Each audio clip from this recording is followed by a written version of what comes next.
Well, it's just, it's commonplace, I guess, right? Well, I told Pogo was here. Like, you saw Johnny, right? Yeah, he's great, too. Yeah. Everybody on tonight was great. You were great. Everybody was great. It was fun. Thank you. I appreciate that. It was a fun night. Yeah, and I tried to go clean because Jack was like, try. Just try. Like, so did you not do any of those jokes before? No, I had. Oh, okay. Yeah, okay. but I went I was going to say, that's really good. What do they call that? A virtuoso or something? Yeah. No. Yeah, there you go. No, I took everything that I had, basically. I've got a bit more, too, so I could do it again, I think, and try to be like, okay, what's everything I have that's clean? Yeah. Right? And try and put... Because I realized you can always throw clean stuff into dirty sets. Doesn't work the other way. Well, you can, but... You're not going to be invited back. I found you're, like, indexing on Google well on Christian... entertainment sites and stuff. Like you must know that, right? Like Yeah. Well, I do. I was telling this group of people that came to talk to me after the show. I was like, I do all kinds of shows. Like I do comedy festivals, comedy clubs, corporate shows, churches, theaters. Yeah, just whatever I can do. I can do it all. Yeah, just be funny though, right? And that's the only thing I got to work on. Yeah, I guess I can do all these shows. I just got to learn to be funny. You know, and. Oh, you're funny. Thanks. Yeah, I mean, even when, I guess I don't know if you're going to try and repeat it, but it seemed like in the moment you struggled with that mic stand, and it was one of the best parts of this show. It made me so mad. Where's that mic stand? Over there. I got to figure that out. I could not get it. It was too tiny. I was trying to. It's way too hard. I'll look at this camera. I could not. Anyway. Yeah. Well, I'll figure it out. You got big hands. Way too big hands. That's the problem. Yeah, that's the problem. And there's a group of four. I get two responses when I do the hands. People that had no idea until I said it, and they're like, then I couldn't stop staring at those things. And then people like these guys, the group of four that were at this table here, they were like, I said as soon as you walked up, I was like, look at his hands. And so they knew all along. They were like waiting. Say something about your hands, man. Yeah, they did too. Yeah, I heard them. Yeah. Oh, did you hear them? Yeah. They talk about his hands. It's like I didn't hear that myself. Yeah, the blonde guy. Yeah, I can't remember his name, but Scott was the gray-haired guy. Okay, that's how you know this. There wasn't a ton of people tonight. When we know their names. Actually, that's what you get when you come to the cave. We learn every single person's name in the building. Well, and I also do a test where I'm like, hey, you're theater kids. Are you Glee or Breakfast Club? And they're like, we're Breakfast Club. We're from the 80s, right? Nice. So, so you've been here before, right? And did I hear you guys earlier? You're talking about, you're on the West Coast. Yep. You're in Vancouver. Yep. Right? Are you from Saskatchewan, though? I originally, I grew up in Saskatchewan. Okay. Prince Albert, Saskatchewan. Prince Albert, Saskatchewan. Which has many comedians, actually, came from Prince Albert, Saskatchewan. Okay. Rick Dukeman was a guy back in the day. He's passed on now, but he was in The Burbs. Big comic, big burly guy from PA. Okay. Kelly Taylor is another comic that came out of PA. Mm-hmm. He's done great stuff. Myself, Ellie Harvey, who's like an improv comedian / actress. She was on like the Addams Family. She played whatever the lady's name is, Morticia or something. Oh, the lead role. Yeah. Yeah. She's from Prince Albert too. Oh, cool. A lot of PA folks. Yeah. And how big is that place? Like 30,000 or something. Yeah, that's a lot of people to come out of there. Per capita. Baby. Yeah, way more than Calgary. That's right. That's right. Per capita, we're crushing you. Yeah, you're not kidding. I was talking to somebody about this 2 days ago, and I was like, their most famous person in Calgary is Bret Hart. Bret Hart, yeah. That's second, Stampede I think. Wrestling. I love me some Stampede Wrestling growing up. Jan Arden, I think, might be another one. What about Sarah McLachlan? She also from here?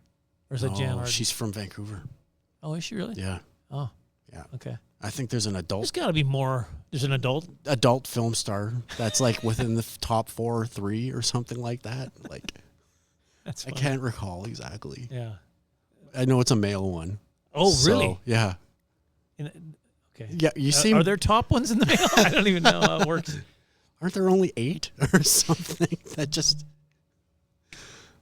I don't know. we've gone off on a weird place here. So, okay. Did you start comedy there then? In PA? Yeah. No. So I didn't personally. I moved to Saskatoon, Saskatchewan to go to the University of Saskatchewan right after I graduated. Like So I you're graduated 20? high school. Like I was 18? 17 or whatever. Okay. And I moved like the next day. Started working a summer job there. Yeah. Yeah. My brother was like, I can get you a job where I'm working. And I was like, done, let's go. Yeah. And I threw everything into a black bag, all my belongings, and I moved to Saskatoon. And so I actually went to university there, got a degree in anthropology. And then I got married, and then I started doing comedy. Interesting. So, okay. yeah, it took me many, many years to jump in. I was like 25 or 26 or something like that when I started. Okay. Yeah. That's kind of the math I was doing. Yeah. But I was almost doing it for 30 years now. Yeah. Because that's what I read somewhere. It was almost 30 years. So I was like, oh, you probably started around 97 or something like that. Yeah, 96, 97, yeah. Yeah. Because almost then I went to 28 is what I did. I did some math. So 97, that's a good time to start. Like that's in Saskatoon? In Saskatoon, yeah. At that time, Yuk Yuk's was doing at the Parktown. They had a room? They had a room every Friday night. And then at the Sutherland Bar, there was another Yuk Yuk's. And so I could...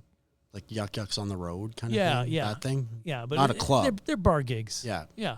I mean, the one in... is as close to a club as you're going to get. The one at the Parktown on the Friday nights, because it was treated like a club. They thought they were a club, but it's like, you're one night, dude. Yeah. Come on. But yeah, so I was doing guest spots there. That's how I started. Right, just because they didn't have an open mic, so you just be like, hey, I want to do this. Yeah, there's no actual open mic. It was just like, there's a comedy show. I can get 5 minutes at the start of the show. And the booker would just put you up. Yeah. That's pretty good. Yeah, and you just, like everybody, you just kind of work at it, see what you can do. Every week you'd kind of get a spot there? Or? Yeah. Yeah? Yeah. So you did. Basically, once a week was all I was getting. It's tough. Like right? nowadays, these guys, it's like, well, I do 3 night for 4 or 5 nights a week, and they're just pounding the material or pounding the stage time. Yeah. And it took me, like I got once a week I'd get on stage. I can get 4 or 5 spots a week here in Calgary. Yeah, and that's great. Yeah. And you develop so much faster. Yeah, I'm hoping. So then you lived in Saskatoon with this wife, just kind of plugging away? Yeah, so I had a degree in anthropology, and I started working at, I can't even remember where I started working at, New West Construction Products or something. Pleasureway Industries. Okay. Yeah, speaking of adult entertainment. Yeah.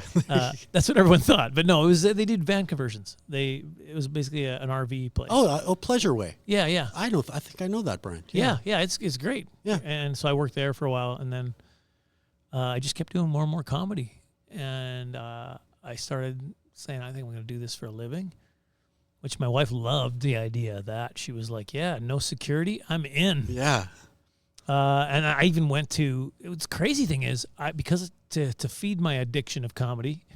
Which it is. Yes. Which it is. It's. To pay for it, I would go tree planting in summer, like I used to do to pay my university. I did that a few years after university, just so that I could afford to still do comedy. Yeah. So it's like going away doing comedy and then going away to make money so I can go away and do comedy. Yeah. Like I was away a lot when we started, but then it finally took, and then I was able to. How long did you live in Saskatoon? Where'd you go next? 2001, I moved to the West Coast because I got a job at a TV station. I was hosting a show. And so the family moved out there. Me and my 2 sons and my wife. So from there on, you're in showbiz, basically, right? Because you're in. Oh, I mean, I was doing it for a living before that. Oh, in Saskatoon. Yeah. Oh, okay. So I was by 97, 98, I was already full time. Oh, within a year, you were making a living off it. Yeah. That's really good. Like. Yeah. Well, I mean, not a great living. Still. But like if 90. Well, maybe. Punching a clock, you're not punching a clock, right? That's maybe the dream. That's too early still. 99, 2000.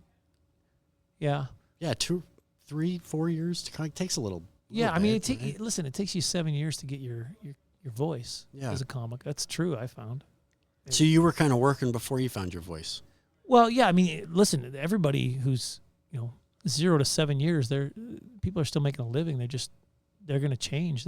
Listen, you find old Jeremy Hotz stuff, same material that you see him. Do you know who Jeremy Hotz is? Of course, yeah, this guy. And he was just doing it normal. Like, he was saying the same bits like Canada, and then he's like, Canada. Like, he changed because he just found his voice.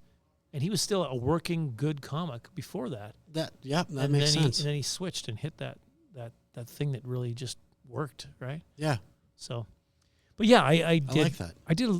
I tinkered with. I was always tinkering with television and movies and stuff like that, along with the stand up. So Vancouver made sense for you, right? Because that's where it's happening. That's Hollywood North, right? Yeah, I mean, I thought I was gonna. Well, so I'll give you my showbiz rundown as fast as I can. 1999, I went to Just for Laughs, and from there I ended up. That's fast.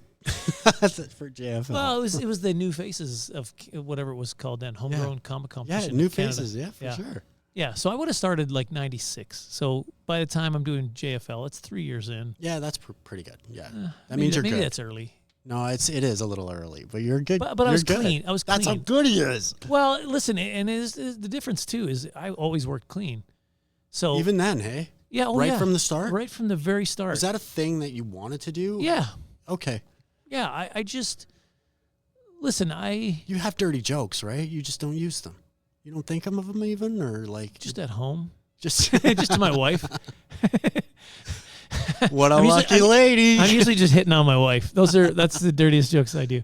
No, I wanted to right from the very beginning. I was like, I'm a Christian. I want to honor God with everything He gives me. This kind of stuff I'd never usually say in public because if you want to work comedy clubs and stuff like that, people are like, "This scares me. Don't say this." But that's the truth. That's why I work clean. Yep. And always have and always will. And I've been to festivals where they're like, it's the nasty show. Leland, please. Comics just begging me, please just do one dirty set. I would just pay so much money for you to do. They all just want me to be dirty because they think, I don't know what they think it's going to be. It's not my wheelhouse. I don't think they'd enjoy it. But yeah, I started right from the very beginning. I'm going to be clean. And when you're clean in the first 3 years, the difference between me and another guy doing his first 3 years is that if you want to do a JFL set or something, back then at least, you need the 7 minutes of clean. So they're like, oh, all I've got is 12, 15 minutes, but 2 of it's clean. So they struggle, whereas I'm like, well, everything I'm doing is clean. So my tightest 7 is going to be what I'm going to do. So in that sense, you're ready for those kinds of things a little bit earlier. Right. Potentially. It's changed a lot now too. Well, I feel like now skills. JFL and stuff, they're like, yeah, well, whatever. Yeah, Winnipeg's like that too now, right? Yeah, they're like, hey, you got some F-bombs or whatever. Whatever. It's changed. Like back in the day when I started doing comedy, you tried to have as broad an audience as you could. I want to appeal to everybody. Yeah. Right? And that was the mentality, because that's if you want to be on network TV and you want to do this and that, that's what you had to do. Nowadays, you find your niche. If you're a comic that does goat herding jokes, there's 7 million people that probably love that specific. Yeah. And so you just do what you exactly be you. Yeah. Which is that's a good thing about nowadays. You do you for sure. You don't have to change to make a broader audience, right?